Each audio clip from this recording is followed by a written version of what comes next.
The match flared to life, and Mikey, the hammer Palermo's face, came out of the dark, cut in half by orange firelight. He cupped it against his cigar, drew slow, and let the smoke crawl up through the shadows like a spirit that didn't know it was dead. He sat alone in a Brooklyn alley, rain dripping off the fire escapes, his voice low enough to sound like a curse. Brooklyn don't forgive, Brooklyn don't forget. The match hissed out, and for a beat, the world went black again. Then came the sound of a gun chamber sliding into place. A lonely apartment lamp flicked on, catching Lopez in the glass of his bathroom mirror. His FBI badge lay tossed on the counter beside a half-empty bottle. His eyes were hollow, haunted by ghosts he couldn't bury. He said it like a confession. We bury the dead, but the secrets they keep digging back up. The rain hammered harder. Across the river in Philly, Anthony Sessa stepped out of a bar with 2 soldiers at his back, his coat collar up against the cold. He smirked under the streetlight, dragged one last pull off his cigarette, and flicked it into the gutter. The glow died before it hit the water. Far uptown, Admiral Impeach sat in a penthouse suite with his new partner, the one they called the Frog. Between them, a steel briefcase snapped open, and blueprints spilled across polished wood, weapons, clean lines of power and death. Impeach's voice was soft, but it cut. Power ain't something you hold, it's something you sell. Church bells tolled, slow motion, candlelight, black veils. Bambi Palermo walked down the aisle, her face lit by the flames. Her eyes were burning, her jaw locked tight. Beside her, Christian Zintilli leaned into the frame, silk suit gleaming, smile sharp enough to cut glass. His hand slid into hers, his shadow stretching long over the marble floor.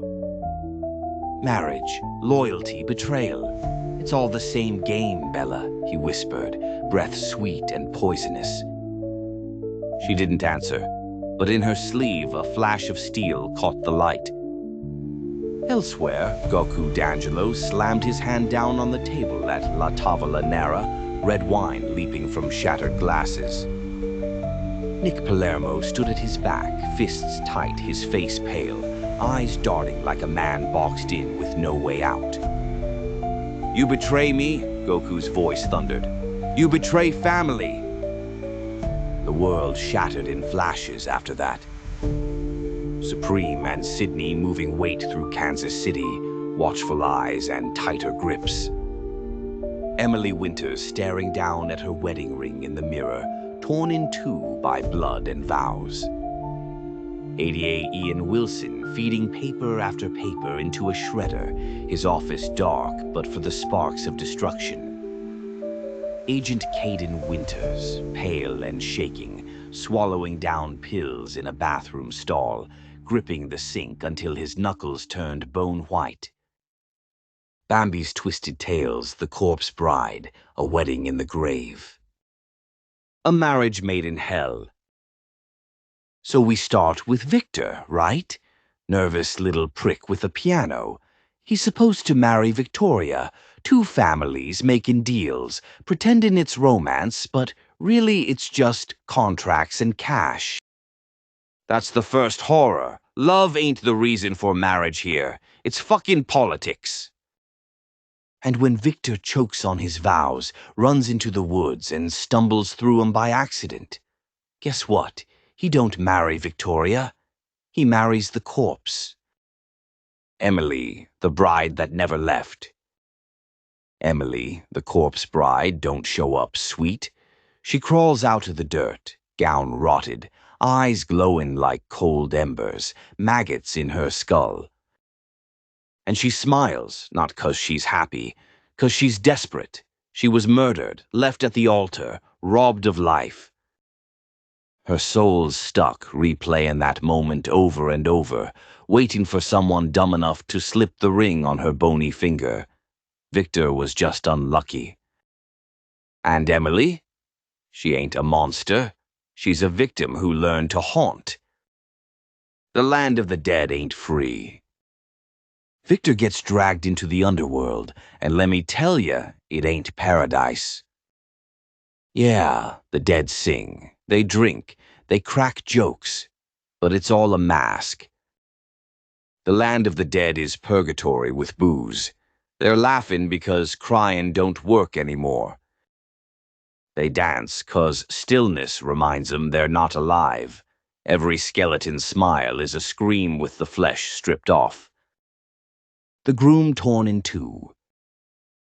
Victor's trapped between worlds. Victoria's alive, but her family don't give a fuck about him.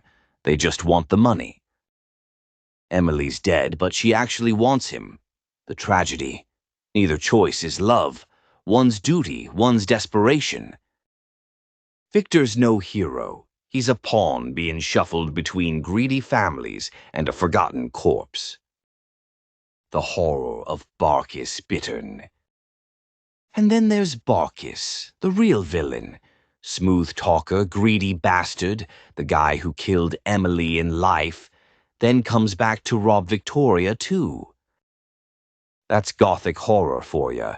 The same evil that fucked you in life shows up to spit on your grave. Barkis don't care about vows, souls, or justice. He wants inheritance, control, power. He's not a man. He's the greed that never dies.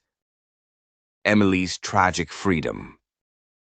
In the end, Emily realizes the truth. Victor ain't her salvation. He's just another poor schmuck caught in the curse. So she does what the living never gave her. She lets go. She releases him, turns to butterflies, and finally finds freedom. That's the tragedy. The only way she wins is by losing. Her wedding never comes. Her love story never happens. She disappears, forgotten again, while Victor and Victoria get their happily ever after. The horror of broken promises. But don't get it twisted, Cupcake. That happy ending ain't happy. Victor will always carry Emily's shadow. Victoria will always know she married a man who once belonged to a corpse. And the audience? We carry the reminder that promises are chains. You break 'em, you haunt.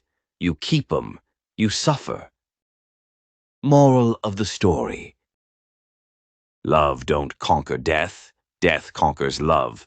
And sometimes the only peace you get is letting go, even if it means vanishing into the dirt. Don't make promises you ain't ready to bleed for, 'cause broken vows don't stay buried. They crawl out of the grave wearing a fucking wedding dress. This has been Bambi's Twisted Tales. And remember, this ain't just a channel, it's the Pizzaverse. We don't toast champagne at the altar. We tip the coffin, show you the maggots inside, and let you hear the vows the dead are still screaming. Smash that like, hit subscribe, and ring the bell before the next ring you slip on someone's finger belongs to a corpse. Thanks for watching.